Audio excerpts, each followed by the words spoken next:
Good morning and welcome back to my channel. Please join me today as we take a look around Upnor and Upnor Castle. So I hope you enjoy.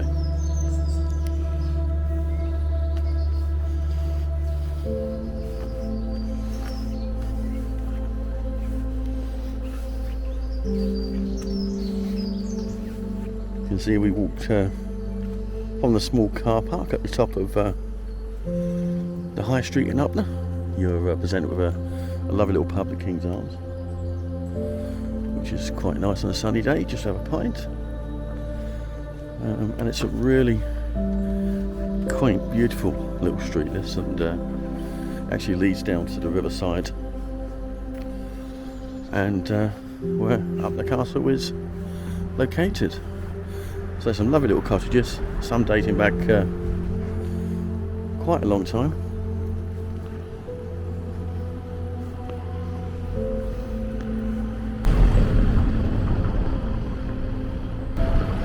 I don't know if you can notice this one here. It looks actually really old, but it's not. It's a modern remake. Beautiful little place.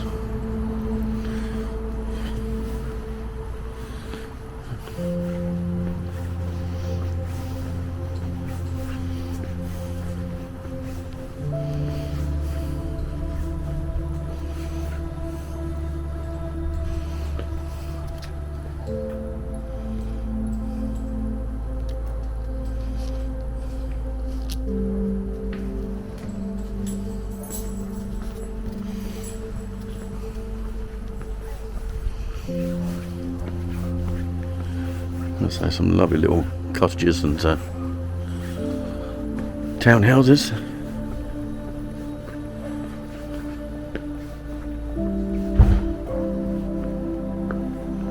This one here, I don't know if you notice, is built in 1665 by Lord High Admiral of the Fleet, George Monk, Duke of Albemarle. That just gives you some flavour of the age of some of these cottages. That's the old post office.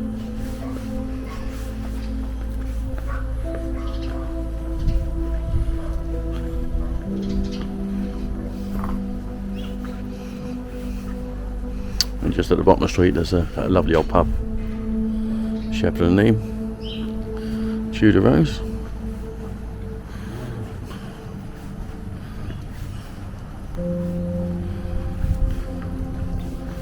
In front of us is, well, across is Dockside Shopping Centre. Across the other side of the river there. Unusual structure here, bottom of someone's garden. Little lookout point.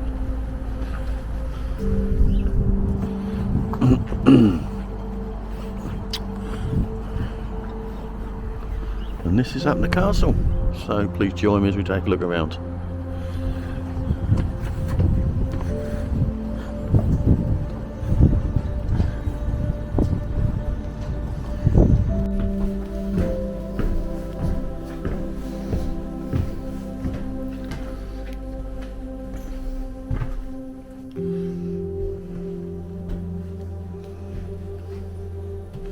This is the old building at the entrance of the site where you collect your tickets.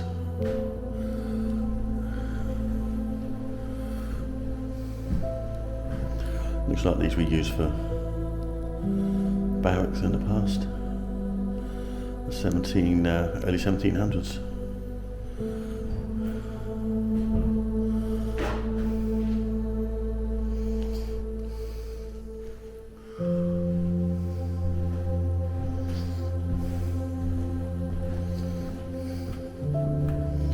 Trapdoor there.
Water tank, 1852.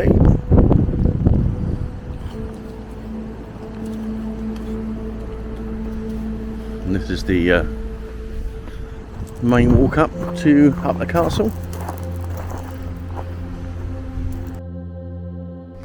Upnor Castle is an Elizabethan artillery fort located on the west bank of the River Medway in Kent. It is in the village of Upnor, opposite and a short distance downriver from Chatham Dockyard. At one time, the key naval facility, the fort was intended to protect both the dockyard and the ships of the Royal Navy, which were anchored in the Medway. It was constructed between 1559 and 1567 on the orders of Elizabeth I.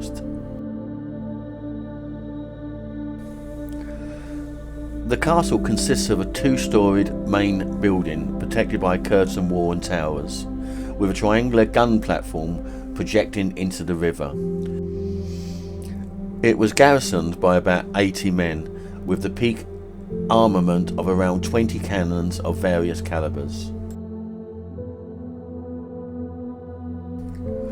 Despite its strategic importance, the castle and the defences of the Thames and Medway were badly neglected during the 17th century. The Dutch Republic mounted an unexpected naval raid in June 1667, and the Dutch fleet was able to breach the defences, capturing 2 warships and burning others at anchor in the river at Chatham. In one of the worst defeats suffered by the Royal Navy, Upnor Castle acquitted itself better than many of the other defensive sites along the Upper Medway, despite its lack of provisioning. Gunfire from the fort and from adjoining emplacements forced the Dutch to retreat after a couple of days before they were able to burn the dockyard itself.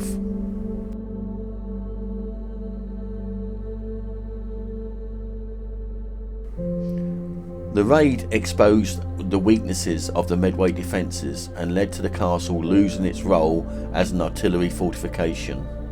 New and stronger forts were built further downriver over the following 2 centuries, culminating in the construction of the massive castlemated forts such as the Garrison Point, Fort 2 and Darnet forts.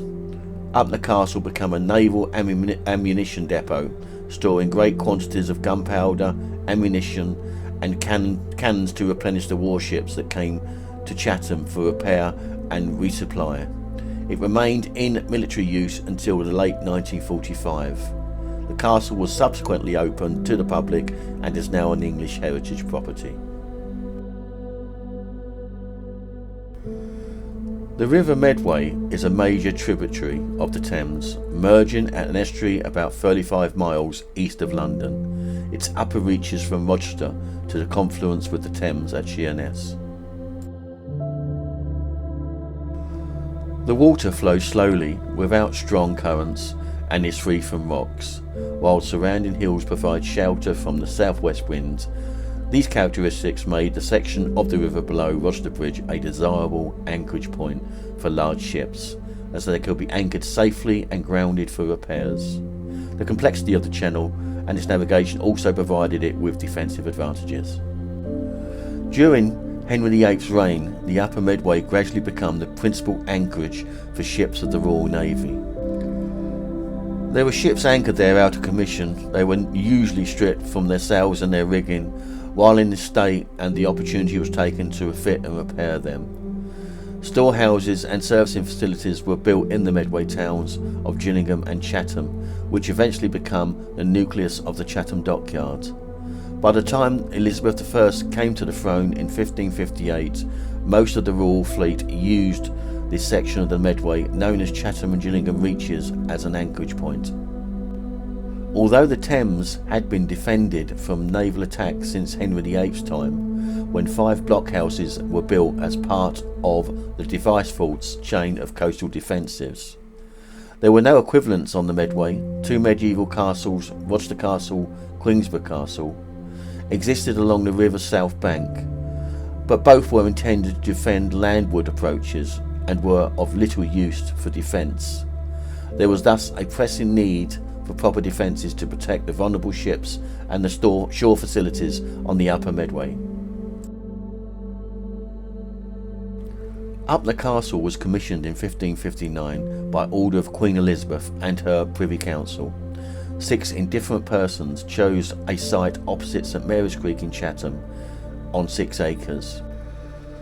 The land belonged to Thomas Devonshire of Finsbury. It was acquired by the Crown, possibly compulsorily purchased for the sum of £25. Military engineer Sir Richard Lee was given the task of designing a new fortification, but he appears to have been fully occupied with working on defences at Barwick upon Tweed, and the project was carried out by others to his design. His deputy Humphrey Lockie took the role of overseer, surveyor and chief carpenter. The former mayor Richard Watts managed the project on a day-to-day basis and handled the accounting. The castle's original appearance differed significantly from what's there today.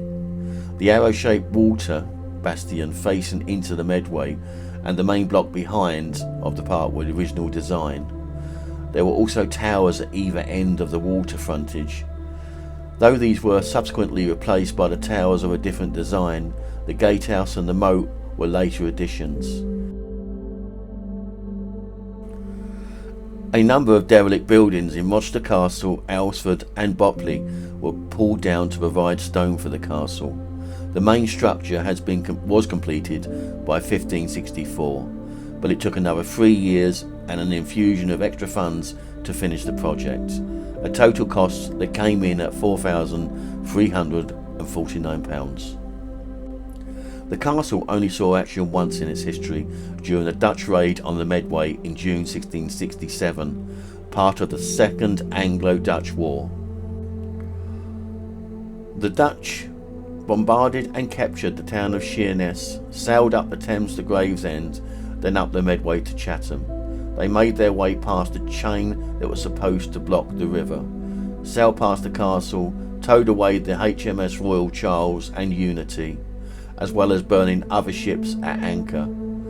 The Dutch anchored in the Medway overnight on the 12th of June, while the Duke of Albemarle took charge of the defences and ordered the hasty construction of an 8-gun battery next to Upnor Castle. Using guns taken from Chatham, the castle's guns, the garrison muskets and the new battery were all used to bombard the Dutch ships when they attempted a second time to sail past the Upnor Castle to Chatham. The Dutch were able to burn some more ships in the anchorage, but they were able to make any further progress and had to withdraw. The outcome of the raid has been described as the worst naval defeat in England's history. And this is where the cannon placements were. Good vantage point of anything coming up and down the river, or the estuary I should say.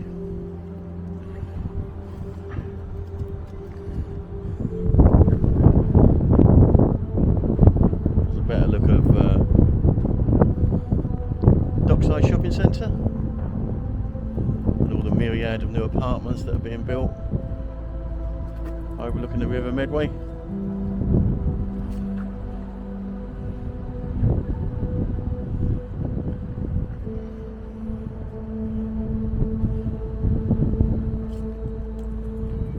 A view of the back of the Upnor Castle.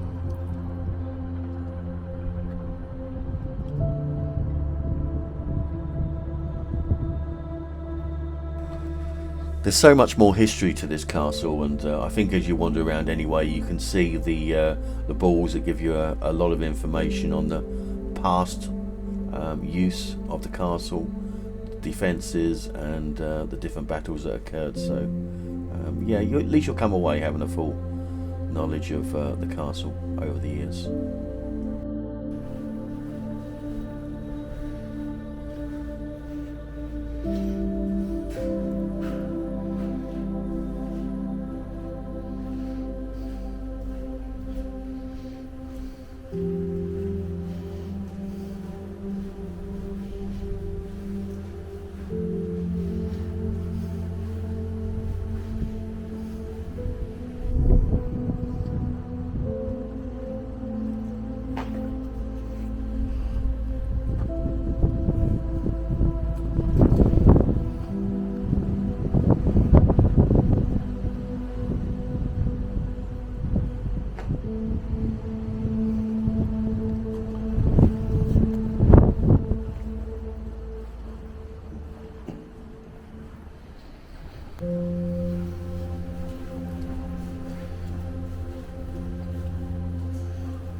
like to do a bit of a ghost vigil at night in this place, but I don't think that'll be possible.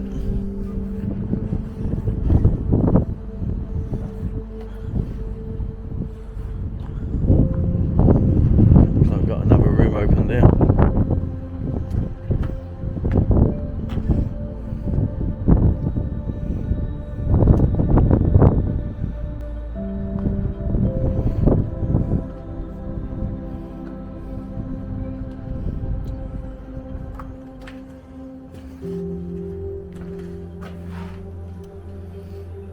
Somebody just left this open by mistake.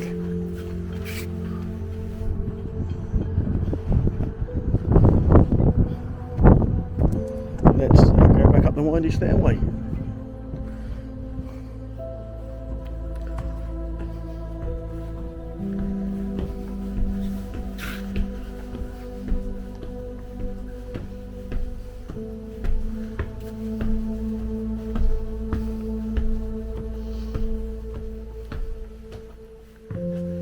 Do that a few times, keep you fit.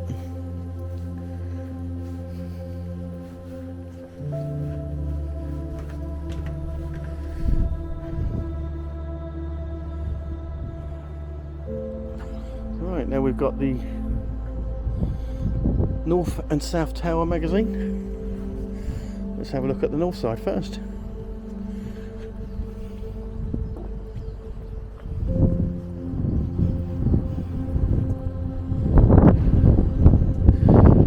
Large cannons there.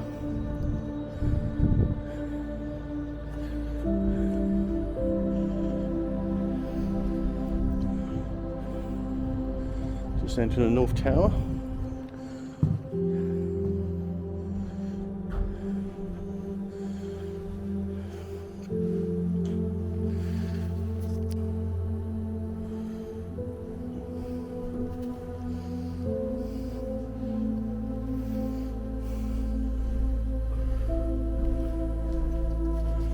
Little kind of ante-room here. I think, looking at it, it's probably the toilet, sort of thing you find in castles. And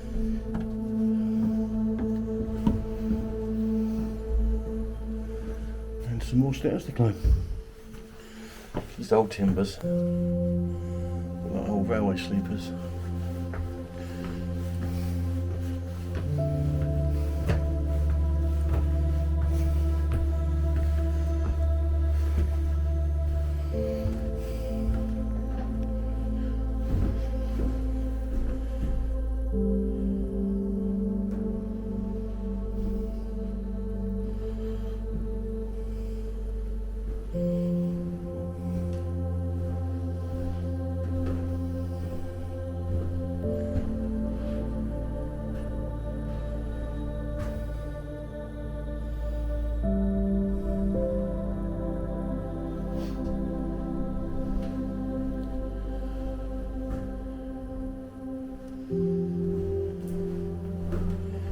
Right, a few more stairs.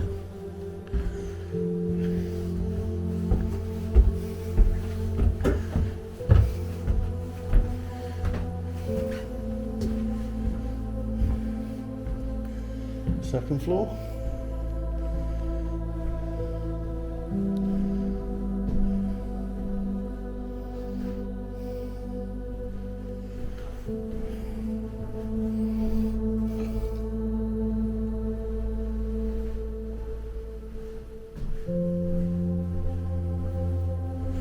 And again.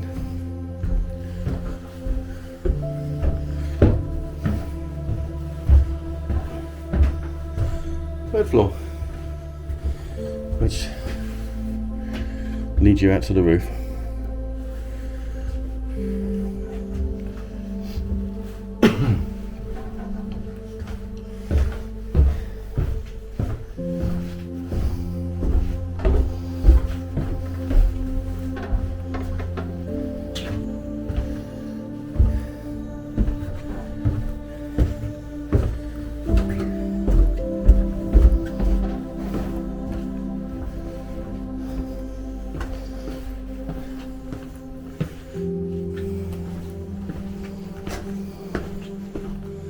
So that towards the North Tower.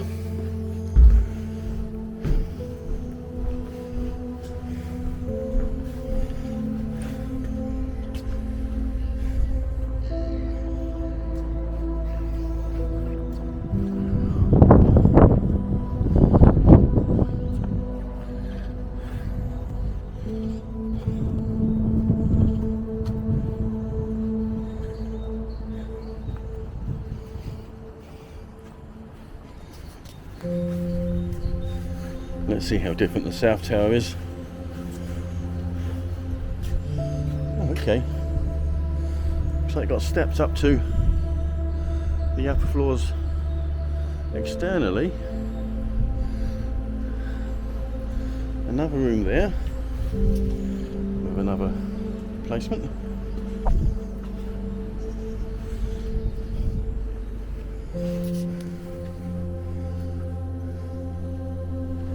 Yeah, this is quite different.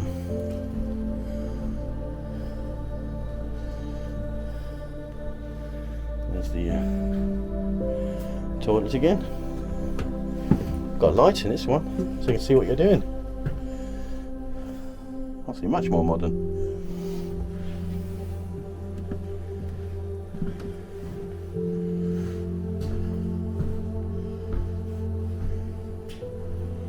And again, we've got some stairs here, really low doorway.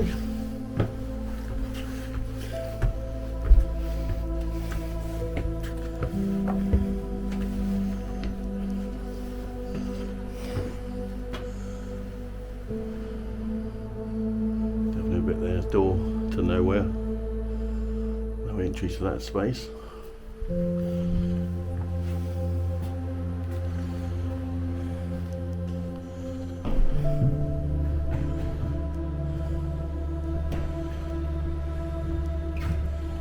They certainly had a good view upriver.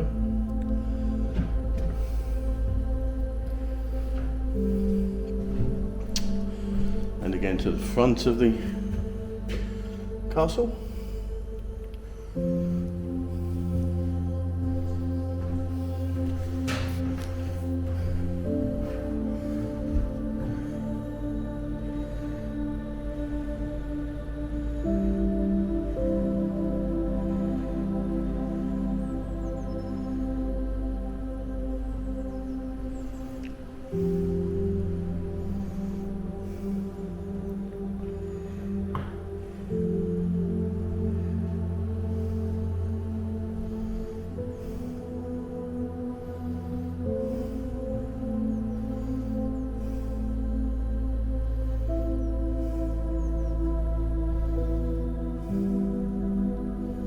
Just remember, this is actually an English heritage site, this, but it's run by Medway Council. And these are the external steps I mentioned earlier. That's obviously, they come directly up to this room.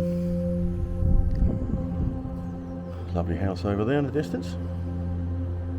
Very nice. You can see the stakes there to stop marauders climbing over the walls easily. All these doors are steel lined, or actually lead lined, I think. Yeah, I think so.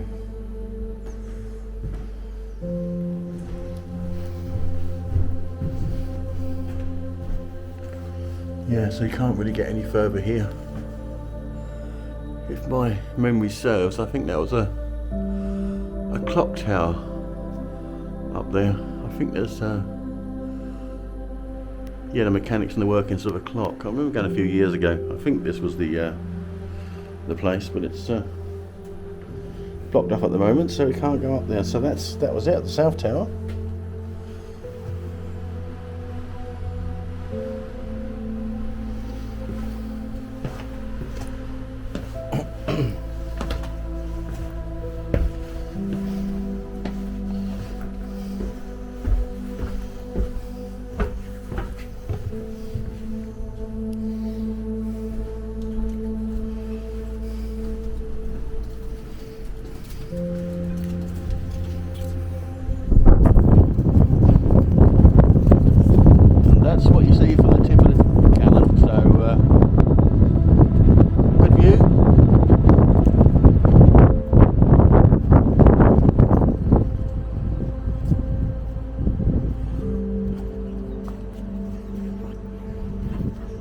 place has obviously got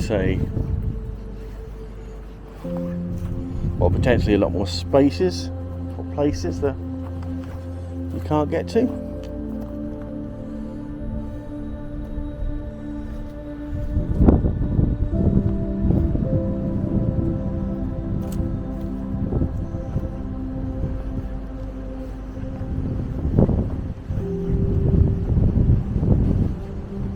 Actually, I think this, in hindsight, this here was where the clock tower was and the workings. But again, they've shut the doors, so you can't actually go up and have a look.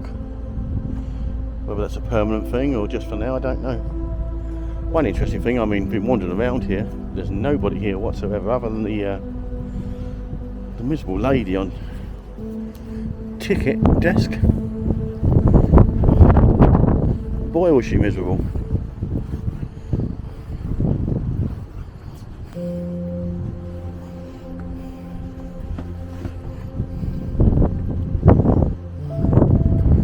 And that's the view from the side of the castle. Their new apartments just in front of us, and townhouses. So beautiful views up the estuary.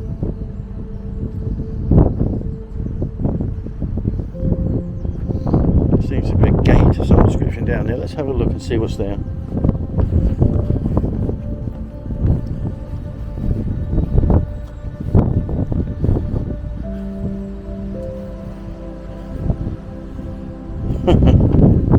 Gate to nowhere really, it just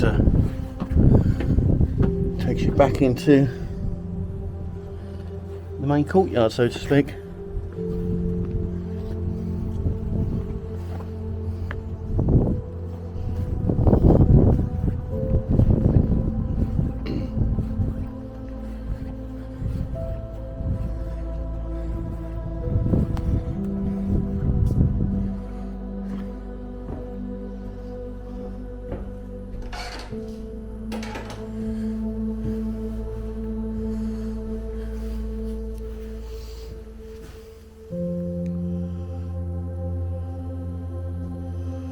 Gates are really, really old.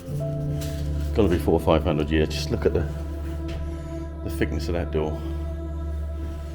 Amazing. And they're still here, still in one piece.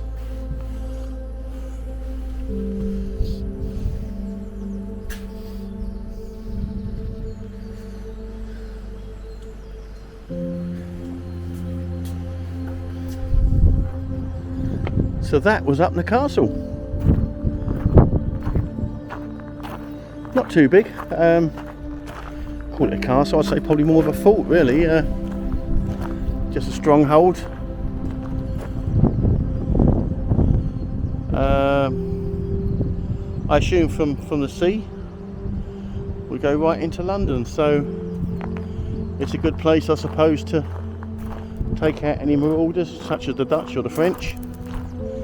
So yeah, I'd see it more as a fort than a castle, but that's what they call it. Anyway, I do hope you enjoyed that little look around. Lovely place to come to, just I suppose for an hour, a couple of hours. There's lots to read up on the history, and it goes back many centuries. So I hope you enjoyed it. Thanks for rejoining the channel. I'd appreciate if you like and subscribe, it does help the channel. And I hope to see you on the next one. Thanks again for joining me. Goodbye.